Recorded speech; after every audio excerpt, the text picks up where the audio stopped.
যশস্বী জয়সওয়াল এবং কেএল রাহুলের ক্লাস অস্ট্রেলিয়ানদের সহজে পার্থ টেস্ট জয়ের যে স্বপ্ন তাকে ধূলিসাৎ করে দিল। শুধু তাই নয়, এরা দুজনে মিলে পার্থে গড়ল অসংখ্য রেকর্ড। ক্রিকেট খেলায় কখনো প্রেডিকশন করতে নেই, এই জন্য ক্রিকেটকে বলা হয় মহান অনিশ্চয়তার খেলা। ভারত যখন নিজেদের দেশের মাটিতে নিউজিল্যান্ডের কাছে 3-0 টেস্ট সিরিজ হারল, তখন অধিকাংশ ক্রিকেট বিশেষজ্ঞরা, বিশেষ করে অস্ট্রেলিয়ান ক্রিকেট বিশেষজ্ঞরা এক প্রকার ঘোষণাই করে দিয়েছিলেন যে বর্ডার গাভাস্কার ট্রফিতে ভারত হারতে চলেছে। কেউ কেউ বলেছিলেন 5-0, কেউ কেউ 4-1, কেউ কেউ আবার 3-1। কেউ কিন্তু ভারতকে এগিয়ে রাখেনি। সকলে যেন উঠে পড়ে লেগেছিলেন যে এই বর্ডার গাভাস্কার ট্রফি ভারত হারতে চলেছে। প্রথমে যখন টিম ইন্ডিয়া 150 রানে অল আউট হয়ে যায়, তারপর মনে হয়েছিল ওই সমস্ত ক্রিকেট বোদ্ধারা বা বিশ্লেষকরা মনে হয় ঠিক কথাই বলেছেন যে ভারত এই সিরিজ হারতে চলেছে। কিন্তু তারপর জসপ্রীত বুমরা, এই বর্ডার গাভাস্কার ট্রফি শুরুর আগেই অস্ট্রেলিয়ান প্রাক্তন অধিনায়ক ও বিখ্যাত ক্রিকেটার রিকি পন্টিং এক প্রকার ঘোষণাই করে দিয়েছিলেন যে এই বর্ডার গাভাস্কার ট্রফি ভারত 3-1 হারতে চলেছে এবং অস্ট্রেলিয়া এই সিরিজ জিততে চলেছে। এর উত্তরে বেশ আক্রমণাত্মকভাবেই গৌতম গম্ভীর বলেছিলেন যে রিকির উচিত তাদের নিজেদের দেশের ক্রিকেটকে নিয়ে ভাবা। রিকি এখন যে আইপিএল টিমের কোচ, সেই টিম নিয়ে ভাবা। ইন্ডিয়ান টিমকে নিয়ে রিকির ভাবার মোটে দরকার নেই। উত্তরে অপমানিত হয়ে রিকি পন্টিং বলেছিলেন যে গৌতম গম্ভীরের মতন বদরাগী লোকের কাছ থেকে এর থেকে ভালো কিছু তিনি আশা করেন না। রিকি পন্টিং এর পাশে দাঁড়িয়েছিলেন আর এক অস্ট্রেলিয়ান প্রাক্তন অধিনায়ক টিম পেইন। তিনি বলেছিলেন গৌতম গম্ভীরের যোগ্যতাই নেই ইন্ডিয়ান টিমের ক্যাপ্টেন হওয়ার। গৌতম গম্ভীরের সময় ইন্ডিয়ান টিমের ড্রেসিং রুমের হালও ভালো নেই, পরিবেশও ভালো নয়। যেটা রবি শাস্ত্রীর সময় ছিল ইন্ডিয়ান টিমের কন্ডিশন, সেটা অনেক ভালো ছিল। গৌতম গম্ভীরের এই অপমানের জবাব কিন্তু দিয়ে দিল গৌতম গম্ভীরের শিষ্যরা। তারা বুঝিয়ে দিল তারা কিন্তু এটা ভালোভাবে নেননি। তাই অস্ট্রেলিয়ায় গিয়ে অস্ট্রেলিয়ান বোলারদের এবং ব্যাটসম্যানদের উপর চোখ রাঙিয়ে তাদের এক প্রকার শাসন করল ইন্ডিয়ান টিম। তারা প্রমাণ করে দিল গুরু গম্ভীরই ঠিক ছিলেন। রিকি পন্টিং এবং টিম পেইন অযথা টিম ইন্ডিয়ার উপর একটা প্রেসার ক্রিয়েট করার চেষ্টা করছিলেন। দিনের শেষে যশস্বী জয়সওয়াল এবং কেএল রাহুল দুজনেই নট আউট অবস্থায় ড্রেসিং রুমে ফিরে গেছেন। দলীয় রান 172। প্রথম ইনিংসে যেখানে টিম ইন্ডিয়া মাত্র 49.4 ওভার ব্যাট করে 150 রানে অল আউট হয়ে গেছিল, সেখানে দ্বিতীয় ইনিংসে বিনা উইকেটে এই 172 রানের অবিচ্ছেদ্য পার্টনারশিপ সত্যি প্রশংসার দাবি রাখে। কেএল রাহুল দীর্ঘদিন ধরে নিজের ছায়ার সঙ্গে লড়ছিলেন। তার খারাপ পারফরমেন্সের জন্য তিনি নিউজিল্যান্ড সফর থেকে বাদ হয়ে গেছিলেন। কিন্তু সেই কেএল রাহুলকে যখন অস্ট্রেলিয়াতে সুযোগ দেওয়া হলো এবং উপরের দিকে ব্যাট করতে যাওয়ার সুযোগ দেওয়া হলো, তখন তিনি প্রমাণ করলেন তার ক্লাস। এই কেএল রাহুল বিদেশের মাটিতে সব থেকে বেশি যে 100 পার্টনারশিপ হয়েছে তার কিন্তু ভাগিদার। এই কেএল রাহুল দেশের মাটির থেকে বিদেশে ভালো টেস্টে ব্যাটিং করে থাকেন, তার গড়ও বিদেশের মাটিতে ভালো। কেএল রাহুল ওপেন করতে পারেন, কেএল রাহুল 3 নম্বরে ব্যাট করতে পারেন, কেএল রাহুল 4 নম্বরে ব্যাট করতে পারেন, কেএল রাহুল 6 নম্বরে ব্যাট করতে পারেন, কেএল রাহুল উইকেট কিপিংও করতে পারেন। এক কথায় কেএল রাহুলকে মাল্টি ট্যালেন্টেড ক্রিকেটারও বলা যায়। সব জায়গায় কেএল রাহুল মানানসই। আজকে কেএল রাহুল দিনের শেষে 62 রানে নট আউট রইলেন। সত্যি কেএল রাহুলের এই ইনিংস প্রশংসার দাবি রাখে। আর যশস্বী জয়সওয়াল সম্পর্কে যত বলি ততই কম। সত্যি যশস্বী জয়সওয়াল বারবার প্রমাণ করেছেন যে তিনি ইন্ডিয়ান ক্রিকেটের ফিউচার স্টার।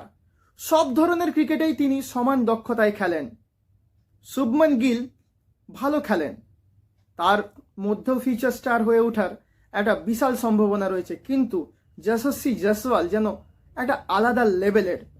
আজকে যশস্বী জয়সওয়াল তার যে স্বভাব এবং চরিত্রের পুরো বিপরীতে গিয়ে ব্যাট করেছেন। যশস্বী জয়সওয়াল টেস্টেও প্রায় ওয়ানডে স্টাইলেই ব্যাটিং করেন, কিন্তু আজকে যশস্বী জয়সওয়াল 193 বল খেলে 90 রান করেছেন। তার স্ট্রাইক রেট হচ্ছে 47-এর কাছাকাছি। ভাবা যায় যশস্বী জয়সওয়ালের এরকম ইনিংস আমি অনেক দিন দেখিনি। এই যশস্বী জয়সওয়ালই অ্যান্ডারসনকে 1 ওভারে 3-3টা ছক্কা মেরেছিলেন। এই যশস্বী জয়সওয়ালই নিউজিল্যান্ডের এগেনস্টে বারবার সেট হয়ে উইকেট ছুঁড়ে দিয়ে চলে এসেছিল। তার জন্য ইন্ডিয়ান দর্শকদের একটা ক্ষোভের কারণও ছিল যে যশস্বী জয়সওয়াল বারবার সেট হয়ে গিয়ে উইকেট ছুঁড়ে দিয়ে এসে ইন্ডিয়ান টিমকে বিপদে ফেলছে। এটা তাদের একটা অভিযোগ ছিল। সেই অভিযোগকে আজকে কিন্তু নস্যাৎ করে দিলেন ভারতীয় দলের ফিউচার স্টার যশস্বী জয়সওয়াল। দুজনে মিলে 172 রানের পার্টনারশিপ গড়লেন। ইন্ডিয়ান টিমের 2000 সালের পর থেকে এখনো পর্যন্ত এটা হচ্ছে ওপেনিং জুটিতে সর্বোচ্চ রানের পার্টনারশিপ অস্ট্রেলিয়ার মাটিতে। আগে আকাশ চোপড়া এবং বীরেন্দ্র সেহবাগ দুজনে মিলে অস্ট্রেলিয়ার মাটিতে 2004 সালে 141 রানের পার্টনারশিপ গড়েছিলেন। সেই রেকর্ড আজকে ভেঙে দিলেন যশস্বী জয়সওয়াল এবং KL রাহুল। তবে এটা অস্ট্রেলিয়ার মাটিতে কিন্তু ওপেনিং জুটিতে ভারতের হাইয়েস্ট পার্টনারশিপ নয়। 1986 সালে শ্রীকান্ত এবং সুনীল গাভাস্কার দুজনে মিলে 191 রানের একটা পার্টনারশিপ গড়েছিলেন অস্ট্রেলিয়ার মাটিতে সিডনিতে। আর মাত্র 19 রান করলে KL রাহুল এবং যশস্বী জয়সওয়াল এই রেকর্ডটাকেও ভেঙে দিতে সক্ষম হবে। জয়সওয়াল এবং KL রাহুল দুজনে মিলে 172 রানের পার্টনারশিপ করতে ফেস করলেন 338 বল। এটা ইন্ডিয়ান ওপেনারদের হয়ে বিদেশের মাটিতে সর্বোচ্চ বল ফেস করার রেকর্ড। এই রেকর্ড আগে ছিল ওয়াসিম জাফর এবং দীনেশ কার্তিকের দখলে। তারা দুজনে মিলে কেপটাউনে 337 বল ফেস করেছিলেন ওপেনিং জুটিতে। যেই রেকর্ড আজকে ভেঙে দিলেন যশস্বী জয়সওয়াল ও KL রাহুল। এছাড়াও যশস্বী জয়সওয়াল একটা অসামান্য বিশ্ব রেকর্ড গড়লেন। সত্যি Yashasvi Jaiswal, you are too good. Yashasvi Jaiswal একটা ক্যালেন্ডার ইয়ারে টেস্ট ক্রিকেটে সর্বোচ্চ সংখ্যক ছক্কা মারলেন। তিনি একটা ক্যালেন্ডার ইয়ারে 34টা ছক্কা মেরে ব্র্যান্ডন ম্যাকালামের বিশ্ব রেকর্ড ভেঙে দিলেন। ব্র্যান্ডন ম্যাকালাম 2014 সালে 33টি ছক্কা মেরেছিলেন। সেই রেকর্ড যশস্বী জয়সওয়াল ভেঙে দিলেন। এছাড়াও আর একটা দুরন্ত রেকর্ড গড়ল টিম ইন্ডিয়া।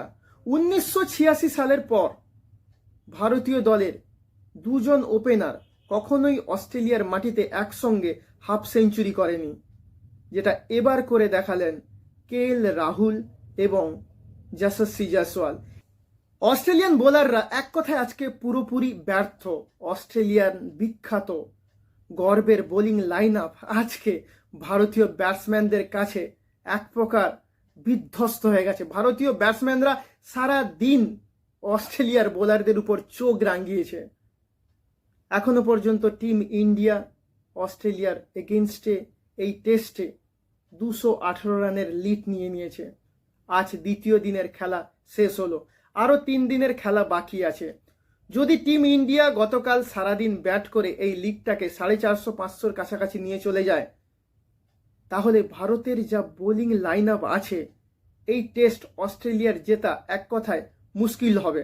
যদিও ক্রিকেটে প্রেডিকশন করতে নেই, তাও বলবো অস্ট্রেলিয়ার এই টেস্ট জেতা সত্যি মুশকিল।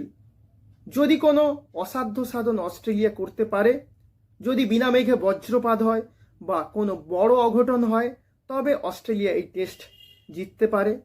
না হলে এই টেস্ট ইন্ডিয়াই জিতছে।